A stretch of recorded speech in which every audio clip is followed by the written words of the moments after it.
Hello, boys and girls. Let's see how many folks we can get over here today. This is Donna Devane, and again, as usual, I'm not going to try to be politically correct. I am, however, going to mix in some facts. There's a whole bunch of them right there. Historical timeline, illegal immigration, and it goes way back to when America was first founded up to modern day. Hey, Tara, how you doing today? And I don't want to fuss with people. If you disagree with me, that's cool. If you've got information, hey, JD, if you've got information that you don't think I have, share it with me. But let's not name call and personality attack.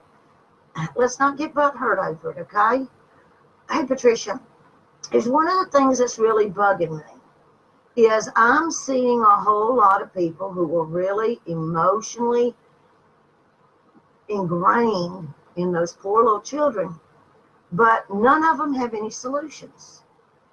And I can't help but to wonder if a whole lot of what's motivating this upset isn't that it's being done under the Trump administration. Now, you all know I don't like Trump. Hey, Tamsin, didn't vote for Trump, didn't vote for Hillary. I voted for the socialist, okay? Just there, I'll tell you up front. And I voted for the socialist because I knew Jill Stein wouldn't get it, and I knew my vote didn't count. Anyway, doesn't matter who you vote for, boys and girls. Politics, like religion, they're just games. They're means to control each and every human being on this planet, to program us with the shoulds and the should nots, the oughts and the ought not tos, to keep us feeling guilty, to keep us feeling afraid, and to keep us minimalized, and more importantly, to keep us at one another's throats. And it works. I was just, within the last 20 or 30 minutes, I was just told by somebody who's listened to me on the radio station for several years that they were surprised or shocked at my conditional spirituality, or that my spirituality was so conditional. And I'm like, whoa, dude, I got to go live now. The link that I put in there, let me put it in here again for you, because I'm going to refer to this a lot, and it is long. Let's see if this, no. I almost ended it. I'm trying to add this again. This is what I'm referring to. And it is a long read, so I'm not going to read it to you. I'm going to trust that if you want information on the American immigration policies, that you will go read it for yourself. That's kind of what we do instead of just reacting the way mainstream media on one side or the other is telling us that we should react. Anytime somebody tells you how you should feel, like Rachel Maddow, she's just so crying. I've never seen Rachel, and I've seen Rachel for years. I've never seen Rachel cry over the Syrian children that we're bombing, over the Iraqi children that big government America bombed, or the Afghanistani children. I've never seen Rachel cry for the American children who are ripped from their American parents' arms because they refuse to vaccinate them, or they want to homeschool them. Come on, Rachel. Let's not be a one group of people crier. If we're going to cry for the children, then let's cry for all the children. Just saying, okay? But this is where we're being pushed by the left. The used to be liberals. They're not liberals anymore. I'm a liberal. I'm open-minded, but I also believe that each person is responsible for their own actions and for the consequences of those actions. A lot of the people that are claiming to be liberals today, they're just bleeding hearts. They're like willow trees. Whichever way the wind blows them, well, that's their opinion. None of it's based on facts. Facts don't care anymore. All we have to do now is accuse somebody of something, and you're supposed to believe them, or you hate women, or you're a racist, or you're an anti-Semite, or something's wrong with you. And I'm going to tell you, since Trump got in office, I have been called more names than in the 20 years I've been broadcasting. And I find it hilarious that people cannot say to me, Donna, I disagree with you, and this is why. And then if we still disagree, say, well, we're just going to agree to disagree, and let's just go on our merry little way. No, it's like, if you don't agree with me, then you're wrong, and more than wrong, you're bad. You're bad. If you're white and glad you're white and proud of your Caucasian European heritage, then you're a racist. Well, I'm not a racist, but I am very proud of my European heritage as well as my Native American heritage and my American heritage. And it doesn't mean I'm a bad person because I won't feel guilty because of the color of my skin. And don't try to make me think that I've had it easy because of the color of my skin. There's not a member of my family that anything's ever been given to. We've all worked our behinds off for it. But this is the political climate that we're in today, where everybody's got to be upset at everybody else. We're not focusing on solutions. I saw something yesterday. It tickles me. People are going back 200 years to find something to bellyache about. Oh, look at what the Americans did, the white Americans did 200 years ago. Yeah, it was 200 freaking years ago, people. It was 100 years ago. It wasn't yesterday. Let's talk about what's going on today. We don't have to back up 100, 200 years ago to find something wrong. We got plenty of stuff going on that's wrong right now. And this immigration problem has been ongoing since America was formed. And I don't want to hear any little bleeding heart Native American wannabes. I am so weary of, well, the white man took it from the red man. Well, maybe so, but that was a long time ago, boys and girls. And I heard some young lady, and she is shocking. She's at Red Ice Radio. She's shocking. I actually shared one of her videos today. And she was talking, excuse me, about this very same thing. And she said, you know, she would love when she hears somebody say, well, go back to Europe. She said, I'd love to go back to Europe, but most countries in Europe won't let you in unless you are brown-skinned immigrant. You know, there are a few that if you get a DNA test and you can prove your ancestry, then some of them will let you in and let you become a citizen, but most will not. America has the most open door policy of any country on the planet. And now we're whining because people who come here breaking the law, and you can say, oh, they're looking for asylum. Well, there are legal ways for them to do that. They do not choose those legal ways. They come in by the thousands.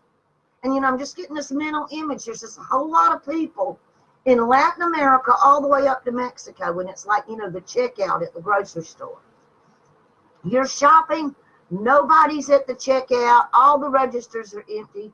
You decide you're ready to check out, and everybody wants to check out. Well, maybe that's what's happening in South America up through Mexico. All these people kind of wandering around, you know, it's kind of, they're shopping it over in their heads, thinking maybe we ought to go to America, maybe we shouldn't. And then mass consciousness hits, and they all just meet up and come, you know, they meet up in caravans and they make their way illegally across the border. Maybe that's what's happening. I don't know. I think there's a lot more planning that goes into it than that. But, you know, we'll just say it's that everybody wants to check out at once syndrome, whatever that is that happens at the grocery store. But the biggest contention right now seems to be these poor children who are being detained in heated and air-conditioned buildings. They're getting 3 square meals a day. They've got television, video games, places to sleep. In other words, they are a lot better off than they were in the countries that they illegally came from. And a lot of them, as a matter of fact, a vast majority of these children did not enter into our border with their legal parents. They are unattended children. So where did these adults pick these kids up at? How do a bunch of kids travel hundreds or thousands of miles to illegally cross the border into America? I mean, why isn't anybody asking that question? Because I think that's an important question. You're just telling me the kids get the let's go bug at the same time all the adults do, and they just leave their parents at home, and they strap on a backpack and they join these hordes of journeyers who have all at once, with this hive mind, decided we're going to illegally go into America? Really? That's what's happening? But when you're caught crossing the border illegally, they've broken the law. And people will say, well, that's a misdemeanor. Well, I tell you what, a speeding ticket's a misdemeanor.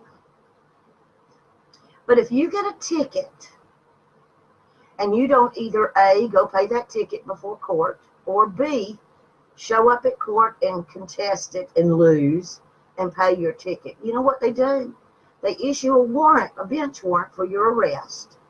And when they find you, and they will eventually, you're arrested. And if your kids are with you, now it's a misdemeanor. If your kids are with you when they find you, they take you to jail and your children are separated from you.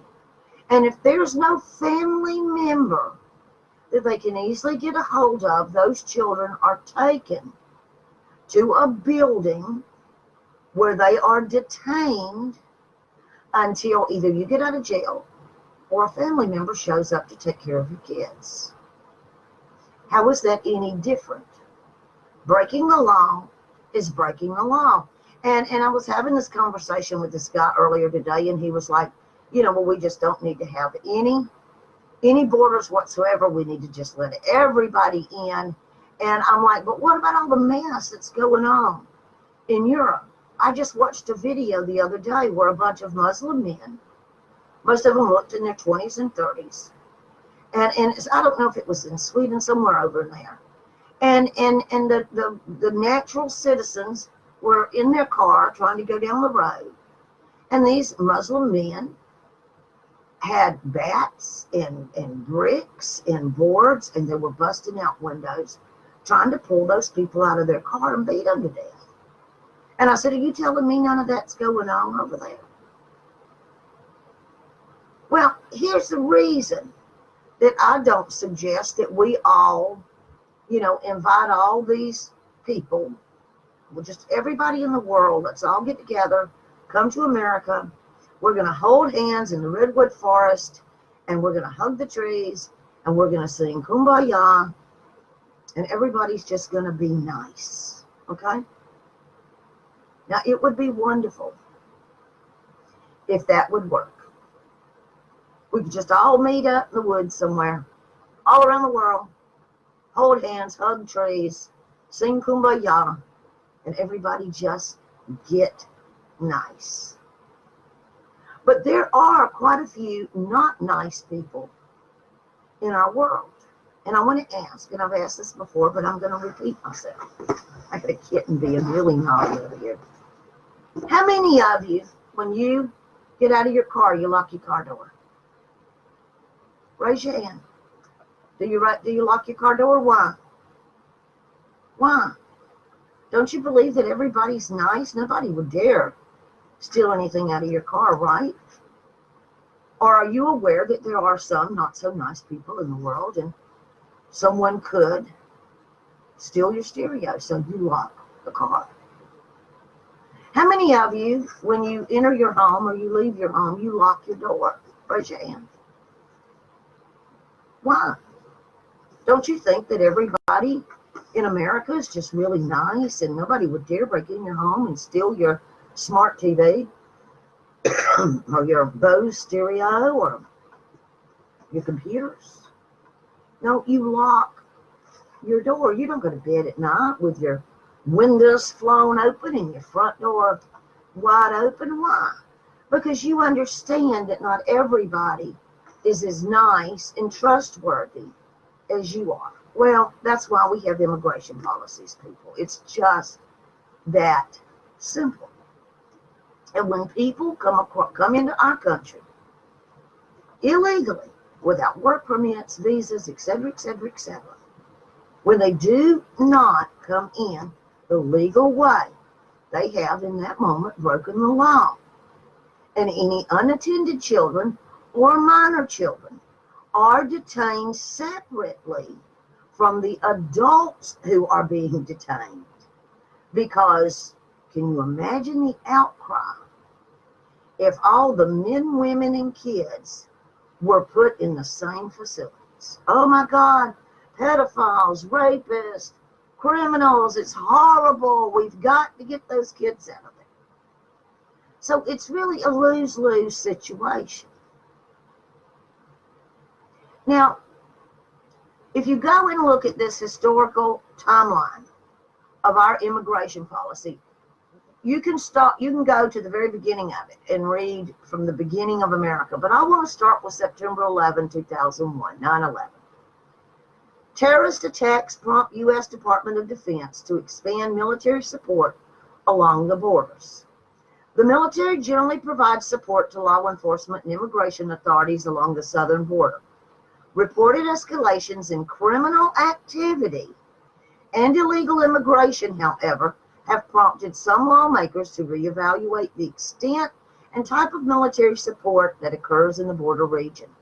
Addressing domestic laws and activities with the military, however, might run afoul of the Posse Comitatus Act, U.S. Code Title 18, 1385, which prohibits use of the armed forces to perform the task of civilian law enforcement. Now, that was done away with under the Bush administration, okay?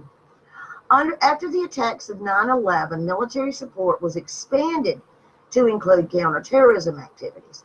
Although the DoD, Department of Defense, does not have the assigned responsibility to stop terrorists from coming across our borders, its support role in counter-drug and counterterrorism efforts appears to have increased the department's profile in border security. Now, if you really want to know, a lot of people have been backing this up, to Clinton. Clinton did it. You know, I'm surprised nobody's come up yet with Russia did it. It was Putin that did it. Putin did it. Russia did everything. But when we really started getting serious about our borders was after 9/11. And that kind of makes sense. If in your neighborhood you hear about within a 2-mile radius of you 3 houses have been broken into, aren't you probably going to take some extra security measures? Bet you do. Makes sense that you would. Well, if you continue with this historical timeline, May 14, 2002, Enhanced Border Security and Visa Entry Reform Act updates, and that was 8 months after the terrorist attack. Baby Bush was the president then. The Minuteman Project begins in 2004, October. May 11th, 2005, the Real ID Act expands laws for asylum and deportation of foreigners for terrorist activity. November 2nd, 2005, President Bush's Secure Border Initiative announced. October 26, 2006, Secure Fence Act authorizes fencing along the U.S.-Mexican border.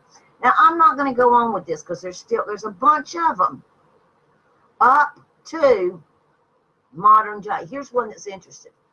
January 2008, estimated number of unauthorized immigrants decreases to only 11.6 million people. So it's not like we've not taken in a lot of people. 11.6 million just in this one report. So it's not like all Americans are these heartless meanie butts who say, well, if you're not light skinned and you're not from here, then you can't live here. That's not the case. The case is we have laws and have always had laws since the founding of America, since America was America, okay? When the white Europeans came over here and claimed this land, took this land, And they began building this land with railroads and mines and water projects and train projects. And we took land that was mostly being hunted. And I'm not putting down my Native American ancestors, but they did not build the railroad. They didn't come up with the Model T. They didn't come up with the high rise. White Europeans did that in this country. You don't like it, well, just don't like it. It's the way it is. It's like I heard some black guy from someplace in the continent of Africa, and he was saying as soon as they took all the land, all the farms from the white people, that the white people could come work for them. Because in essence, the black people, had absolutely no idea whatsoever how to run those farms. Okay? You know, personally, I would say give it to them. Let them have it. And let them run it in the ground and let those countries starve. And when they figure it out, then they can invite the whites back and give them back their property and protect them so that the people don't starve to death. And that's not popular. And I get that. It's not popular. It sounds like it's my white privilege showing. You know, no, it's not. It's not my white privilege showing here. These are facts. Immigration laws have always been part of the American administrative policy. Always. Always. And they've changed. They've been added to. They've been updated and modernized. But it's not new. It didn't start with Bill Clinton. It didn't start with Nixon or Reagan. It started at the very beginning. And there are reasons. There are reasons that countries do not want in a bunch of criminals from other countries. Here in America, if you are convicted of being a pedophile, a sex offender, and you go to prison, when you get out of prison, you are a registered sex offender. Now that sounds bad enough. It goes on your driver's license that you're a sex offender. And when you move into a neighborhood, that neighborhood is notified with a post at the post office, in the grocery stores. And deputies, county deputies, go door to door and inform the residents, Billy Bob Bubba Jones is a sex offender. And he's been released from prison, and he's moving into your neighborhood. And I bet you most of y'all like that idea, don't you? Keeps our children safe. You want to know where these pedophiles are. You don't question whether that law is just or right. Keeps your children and grandchildren safe, doesn't it? If you know where they're at. Well, that's kind of the idea with immigration laws. I would like to see a breakdown. And I didn't take the time to look for it. But I have heard numbers over the past several years that the vast majority of immigrants, asylum seekers that are coming into America, they're not grandmamas and mommies and granddaddies and little kids. The majority of them are 20, 30, and 40-year-old men. A lot of these children that everybody's screaming we're separating children from their families. They didn't come over here with their families to begin with. They were unattended. In other words, somebody either paid to have an adult bring their kids in, or someone kidnapped those kids to bring them here to sell them for who knows what. And that's something we're not talking about. We're so caught up on these kids being vaccinated without their parents' consent. Yep, because ain't no parents around. And some of them are being given medication to calm them down, which I'm real iffy. I mean, I don't do vaccinations, and I don't do big pharma anyway. But, oh, now that's the biggest thing, no parental consent. Well, here in America, how many mommies of newborn babies have had their newborn babies, ripped out of their arms by Child Protective Service for child endangerment because they refuse to have their newborn baby vaccinated? Who's crying for them?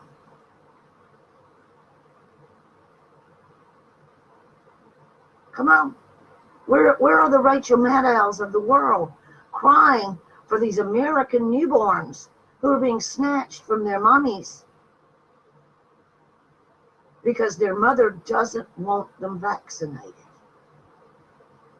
against diseases that are generally sexually transmitted? And I don't know a whole lot of newborns that are streetwalkers, okay? I mean, let's get real here.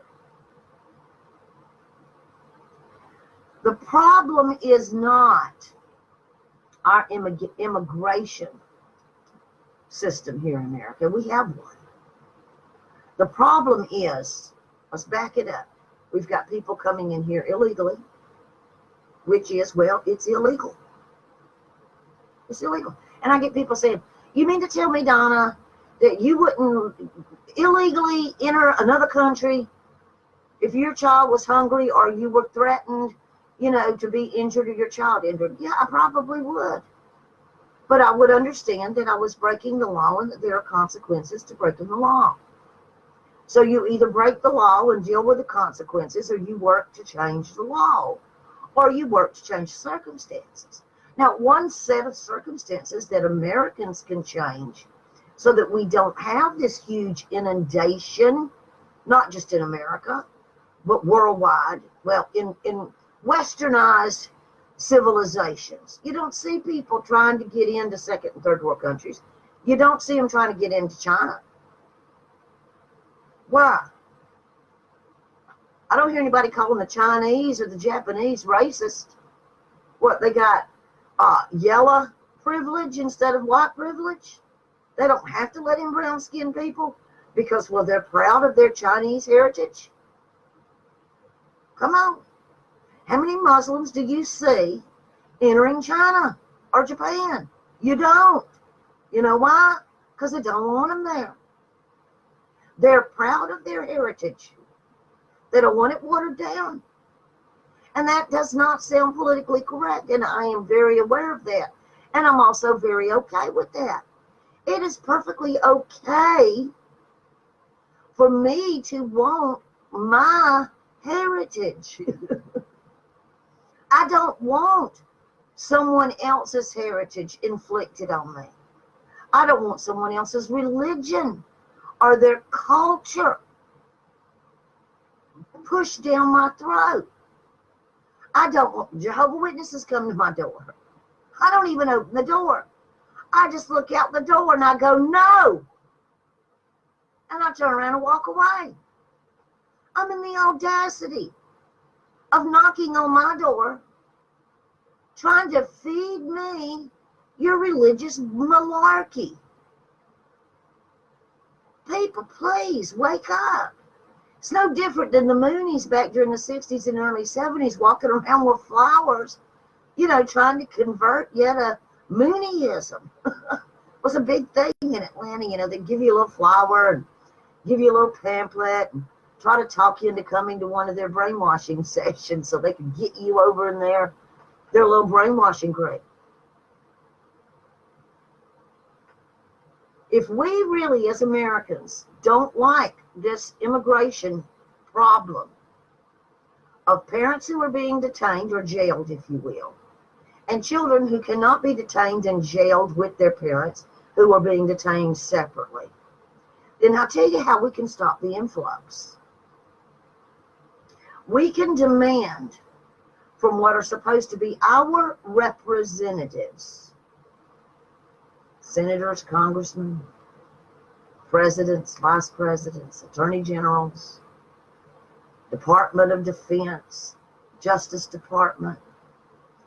We can demand that all those trillions of dollars we're spending blowing countries to Hades and back stops at once.